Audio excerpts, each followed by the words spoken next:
এক শিয়াল শিকারের খোঁজে গর্ত থেকে বের হলো। হাঁটতে হাঁটতে তার কানে এলো এক বনমোরগের ডাক। ডাক অনুসরণ করতে করতে সে পৌঁছে গেল বনের ধারে।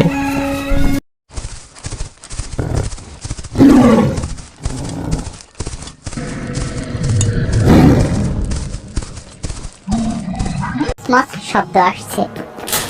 সতর্কতার সাথে এগিয়ে যেতেই সে দেখতে পেল বিরাট একটা হাতি গাছপালার মধ্যে দিয়ে এগিয়ে যাচ্ছে, আর উল্টা দিক দিয়ে আসছে একটা সিংহ। হাতি আর সিংহ দুইজন মুখোমুখি এসে দাঁড়ালো। রাস্তাটা এতই সরু যে কেউ কাউকে পাশ কাটিয়ে যেতে পারছে না। আমার সামনে থেকে সরে দাঁড়া, আমি ওদিকে যাব। তুই সরে দাঁড়া, আর তাতে রাজি না হলে আমার পায়ের নিচ দিয়ে পার হ। কি বললি তুই? আমি তোর পায়ের নিচ দিয়ে পার হব? তুই কি জানিস না আমি হলাম পশুদের রাজা? আরে তুই পশুরাজ হলি কিভাবে? আমি হচ্ছি হাতি, সবার বড়। আমাকে তুই সম্মান কর, বুঝলি? গর্দান বড় হলেই কেউ বড় হয়ে যায় না রে। তুই তো নিজের সম্মানই রক্ষা করতে পারিস না। কি বলতে চাস তুই? তুই যদি এতই বড় মান সম্মানের পাত্রই হতিস, তাহলে তোর পিঠে মানুষকে খাটিয়া বাঁধতে দিতিস না। মানুষ যখন খাটিয়ায় চড়ে আরামে ঘুরে বেড়ায়, তখন তোর মান সম্মান কোথায় থাকে? শুনে রাখ, মান সম্মান বলতে যা আছে তা কেবল আমারই। দেখিস না এ বনের সবাই কেমন আমাকে ভয় করে চলে? সবাই তোকে ভয় করে করুক, কিন্তু আমি তোকে ভয় করি না। তোকে উপরে তুলে এমন এক আছাড় মারবো যে তোর হাড় গোড় সব গুঁড়ো গুঁড়ো হয়ে যাবে। তুই আমাকে আছাড় মারবি আর আমি চেয়ে চেয়ে দেখবো? আমি তো সরে এমন এক থাবা মারবো যে তুই মাটিতে শুয়ে গড়াগড়ি খাবি আর বাঁচাও বাঁচাও বলে চিৎকার করবি। তবে রে বেটা, চোখের পলকে হাতি তার সুর দিয়ে সিংহের পেট ও পিঠ পেঁচিয়ে ধরলো। এরপর উপরে তুলে মোটাসোটা একটা গাছের দিকে প্রবল জোরে ছুঁড়ে মারলো। আমাকে অপমান করে? কত বড় সাহস! এই বলে হাতি পথ চলতে আরম্ভ করলো। সিংহ উড়ে গিয়ে পড়লো গাছের উপরে। মাগো বলে নিচে পড়ে বেহুশ হয়ে গেল সিংহ। শিয়াল গাছের আড়াল থেকে নীরবে এসব ঘটনা দেখছিল। কিছুক্ষণ পর সিংহের জ্ঞান ফিরে এলো। কোনো মতে সে গাছপালার ভিতর থেকে বাইরে বেরিয়ে আসলো আর একটা ফাঁকা জায়গায় এসে বসে পড়লো। শিয়াল সিংহের দিকে এগিয়ে গেল আর বলল, আমি দূর থেকে দেখলাম আপনি এখানে বসে আছেন। ভাবলাম মহারাজ মনে হয় অসুস্থ, তাই ছুটে এলাম খেদমত করতে। তুই ঠিকই ধরেছিস। কিছুদিন যাবৎ শরীরটা ভালো যাচ্ছে না আমার, তাই শিকারও করতে পারছি না। কিন্তু তোকে তো চিনতে পারলাম না। তোর বাবার নাম কি? মহারাজ, আমি এই জঙ্গলেই থাকি। আমার বাবার নাম থাবাল। আমাদের বংশ আপনার পরিবারের খেদমত করে আসছে। আমরা তো আপনাদের শিকার করা পশুর উচ্ছিষ্ট খেয়েই বেঁচে আছি হুজুর। এই বেটাকে দিয়ে আমার সেবাটা করিয়ে নেই। হ্যাঁ, তোর বাবাকে চিনলাম। সে আমাদের খুব খেদমত করত। আজ তোকে একটা কাজ দিতে চাই, পারবি তো কাজটি করতে? এই গোলাম আপনার খেদমত করতে পারলে নিজেকে ধন্য মনে করবে। বলুন কি করতে পারি আপনার জন্য? তুই তো দেখতে পাচ্ছিস আমার শরীরটা বেশি ভালো না।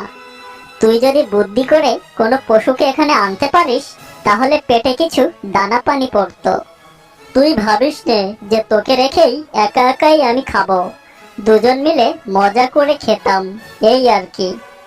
সিংহের প্রস্তাবে শিয়াল রাজি হলো।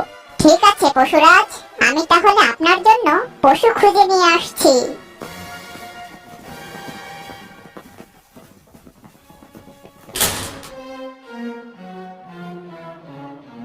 শিয়াল বনের ধারে একটা মাঠে দেখে কিছু ছাগল চড়ে বেড়াচ্ছে।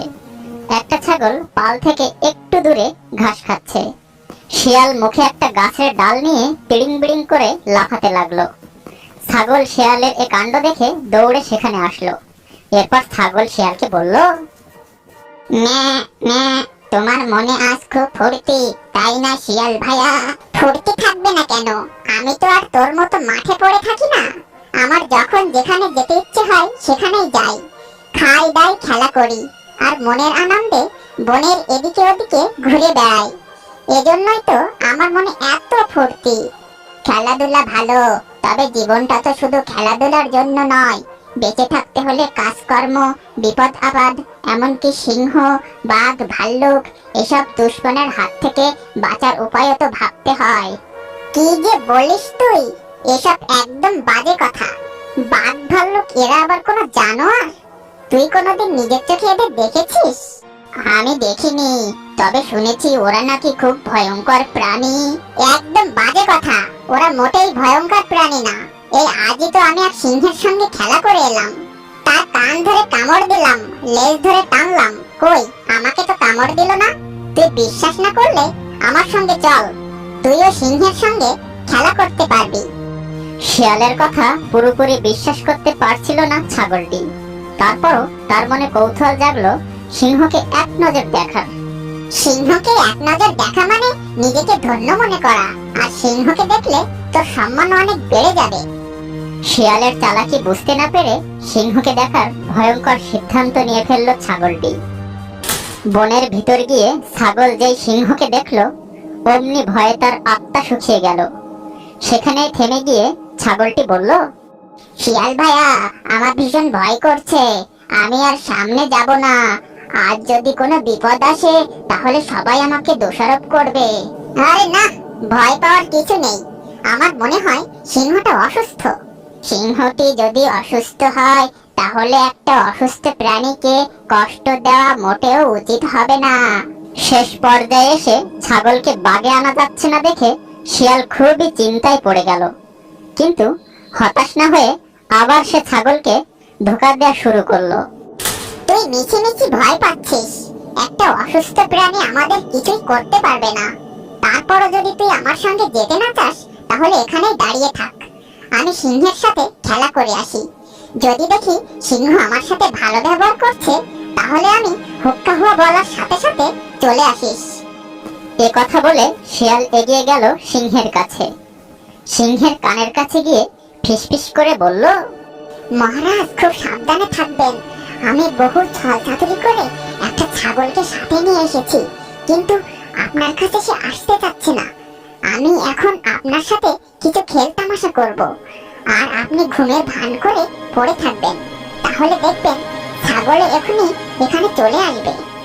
ছাগলের গোস্ত খাওয়ার লোভে বনের রাজা সিংহ শিয়ালের এ অন্যায় প্রস্তাবও মেনে নিল। শিয়াল সিংহের লেজ ও কান ধরে টানাটানি করতে লাগলো। তারপর সিংহের গায়ের উপর লাফালাফি করতে লাগলো। ছাগল দূর থেকে এসব দেখে খুবই মজা পেল। এ সময় শিয়াল হুক্কা হুয়া ডাক দিতেই ছাগলটি ছুটে গেল সিংহের কাছে। আমিও সিংহের কানের কাছে ভ্যা ভ্যা করব, কানে সুড়সুড়ি দেব এবং লেজে কামড় দেব। তোর যা মন চায় তাই কর, এমন সুযোগ তো আর পাবি নে। ছাগল তখন খুশিতে এগিয়ে গেল সিংহের আরো কাছে। কানের কাছে গিয়ে ভ্যা করে চিৎকার দিতেই সিংহ এক ঝটকায় ছাগলকে ধরে ফেলল। এই পুচকে ছাগল, লাশ শরমের মাথা খেয়েছিস নাকি? বেয়াদব ছোট লোক কোথাকার! তুই যে অন্যায় করেছিস তাতে তোকে খেয়ে ফেললে তোর শাস্তি পেয়ে যাবি তুই। সিংহের ধমক খেয়ে ছাগল কান্নাকাটি শুরু করলো। আমি নিজে এখানে আসিনি, শিয়াল আমাকে ডেকে এনেছে। আরো খেলছিল বলে আমিও খেলছিলাম। তোর কোনো কথাই আমি শুনতে চাই না। তোর কোনো মাপ নেই। তোর আক্কেল বুদ্ধি থাকলে দলবল ছেড়ে শিয়ালের কথাই আমার সাথে খেল তামাশা করতিস না। তোর এখানে আসার ইচ্ছে না থাকলে শিয়াল কখনোই তোকে আমার এখানে আনতে পারতো না। তোর অপরাধের শাস্তি তোকে ভোগ করতেই হবে। এই বলে ক্ষুধার্ত সিংহটি ছাগলকে এক থাবায় মেরে ফেলল। তারপর শিয়াল আর সিংহ মিলে ছাগলটিকে খেলো।